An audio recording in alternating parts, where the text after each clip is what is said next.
ભુજ નગરપાલિકાની આગામી ચૂંટણીને લઈને રાજકીય માહોલ ગરમાયો છે ત્યારે વોર્ડ નંબર 1ના આમ આદમી પાર્ટીના ઉમેદવારો દ્વારા જોરશોરથી ચૂંટણી પ્રચાર કરવામાં આવી રહ્યો છે। આમ આદમી પાર્ટીના વોર્ડ નંબર 1ના નગરપાલિકાના ઉમેદવાર આરીફ પંખેરિયા દ્વારા ભવ્ય લોકસંપર્ક કાર્યક્રમ યોજવામાં આવ્યો હતો। પાર્ટીના ઉમેદવાર સાથે કાર્યકરોના ડોર ટુ ડોર પ્રચારના સ્થાનિકોનો સારો પ્રતિસાદ મળ્યો હતો। દરેક વિસ્તારમાં સભાઓ યોજાઈ હતી। આશાપુરા નગરના રહેવાસીઓએ વિવિધ પ્રશ્નો મુદ્દે રજૂઆતો કરી હતી। જો આમ આદમી પાર્ટીના ઉમેદવારોની જીત થશે તો સ્થાનિક લોકોની સમસ્યાઓ પ્રત્યે પૂરતું ધ્યાન આપવામાં આવશે તેવું જણાવ્યું હતું। સાથે સાથે આમ આદમી પાર્ટીને જંગી બહુમતીથી જીતાડવા લોકોની અપીલ કરાઈ હતી। વોર્ડ નંબર 1માં ભુજ નગરપાલિકામાં ઉમેદવારી નોંધાવેલી છે। હું ભુજ નગરપાલિકા અને આમ આદમી પાર્ટીનો આભાર માનું છું। આજે અમારું પાર્ટીનો પ્રચાર ડોર ટુ ડોર ચાલુ થઈ ગયો છે। દરેક વિસ્તારમાં અમે સભા યોજેલી છે। દરેક સ્થાનિક લોકોથી અમને રિસ્પોન્સ પ્રતિક્રિયા સારામાં સારી મળી રહી છે। અત્યારે આશાપુરા નગરમાં અમે આવ્યા છીએ। સ્થાનિક લોકો જોડે મારી વાત થઈ।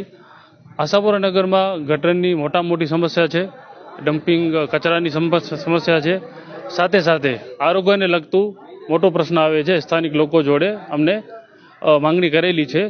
જો અમે આ વિસ્તારમાં ચૂંટાશું આમ આદમી પાર્ટીમાં તો હું આશા રાખું છું કે દરેક વિસ્તારના લોકોની समस्या माटे हूँ मेहनत करीश। मैं आपसे ये कहना चाहती हूँ कि हमारे यहाँ अभी आम आदमी पार्टी आई है और ये कहना चाहती है कि आपको जो भी दिक्कत हो आप हमें कहिए, हम उसका सॉल्यूशन निकालेंगे और उसे सॉल्व करेंगे।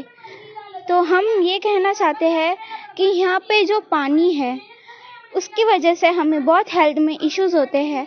इसलिए मैं कहना चाहती हूँ कि आप प्लीज़ इसको साफ करवाइए, क्लीन करवाइए और हमारी स्वच्छता बनाए रखिए। जितनी हमारी स्वच्छता होगी उतनी हमारी दुनिया आगे बढ़ेगी।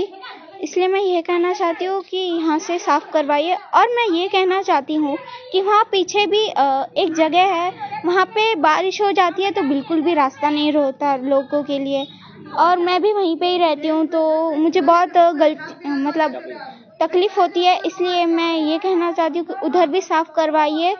और मैं यहाँ से जब से स्कूल से आती हूँ तब इधर एक बियर का शॉप है, दारू का, तो उधर है ना बहुत ही वो लोग पड़े रहते हैं, लेटे पड़े रहते हैं और इधर बहुत सारे लोग पीते रहते हैं। इसलिए मैं ये भी कहना चाहती हूँ कि अगर लड़कियाँ आगे नहीं बढ़ेंगी, औरतें आगे नहीं बढ़ेंगी तो फिर क्या होगा।